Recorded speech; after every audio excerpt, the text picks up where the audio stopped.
Hello everyone! Welcome sa aking channel. For today's video, gagawa po ako ng tutorial about paano gumawa ng PayPal account step by step ngayong 2024.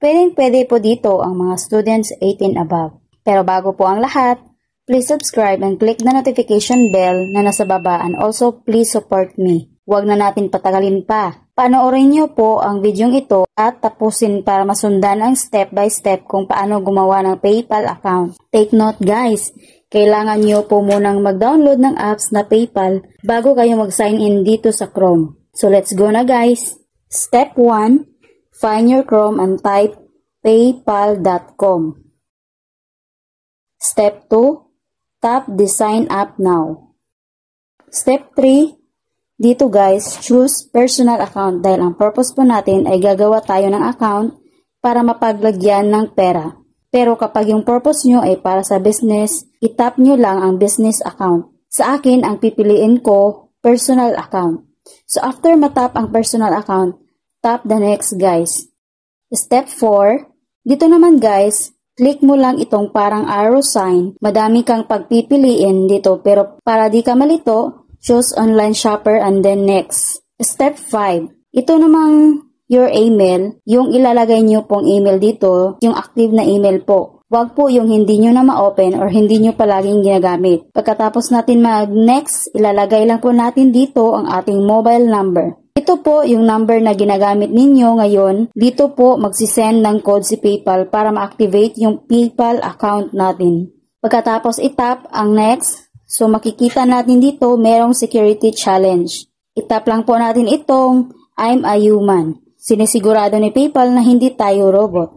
Pagkatapos magsisend na ng code na nilagay nating mobile number kanina. Hintayin lang po natin dumating at kapag dumating na ilagay nyo lang po dito. Step 6. Dito naman sa create your password, ikaw na po ang bahala maglagay dyan kung ano yung password mo and make sure hindi nyo makakalimutan guys. I-take note nyo po or screenshot. Importante po ang password dito guys, so dapat hindi talaga makalimutan. And guys, dapat yung password niyo ay 8 characters with letters, number, or symbols. For example, pretty at 01. Yung P is capital letter. So kapag nakita nyo naka-check itong dalawa, ibig sabihin tinanggap po ni PayPal ang password niyo at pwede na yang ma-next. Step 7. Pagkatapos natin gumawa ng password, fill upan lang po natin itong first name, middle, and last name natin. Pagkatapos itap ang next. Step 8. Ang ilagay natin sa nationality, Philippines guys. Ito namang ID type, tatlo lang po ang option. Meron tayong identity card. Yung under po nito yon po ay mga school ID, PhilHealth ID, government ID like UMID ID, SSS, GSIS, basta government issued ID. So kung meron kayong any of ID, piliin nyo lang po ang identity card.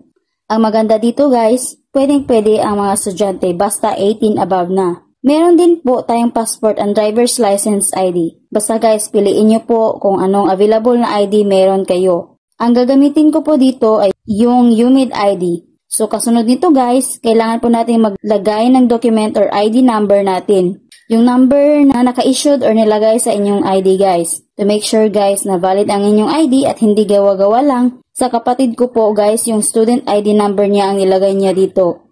Ito naman panghuli guys, ilalagay lang ninyo ang yung date of birth.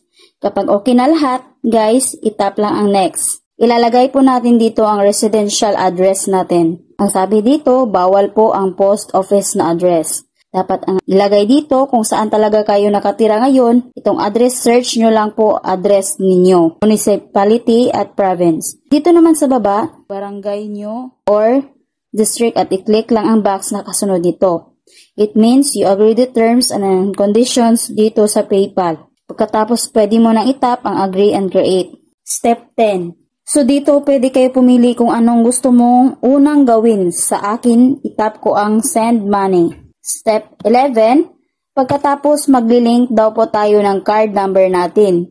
Kung wala tayong card like PNB, Land Bank, or any type of cards, skip lang po natin dito na nasa taas. Step 12, dito naman po, create your username. Kung gusto niyo i-edit ito, pwede po kung hindi na skip nyo lang. Step 13. Ito na po ang panghuling step guys. Sync your contacts. I-click lang po natin ang continue na nasa baba. Pagkatapos, meron ka na pong account. Ayan guys, successful po yung paggawa natin ng PayPal. Makita nyo po dito sa baba na may kailangan pa tayong iset. Sa part 2 ko na lang po i-post yung tutorial niya kung paano yan iset up. Kung kayo po ay interesado, please panoorin nyo po yun. Thank you for watching. Sana nakatulong pa ako sa inyo. God bless you everyone.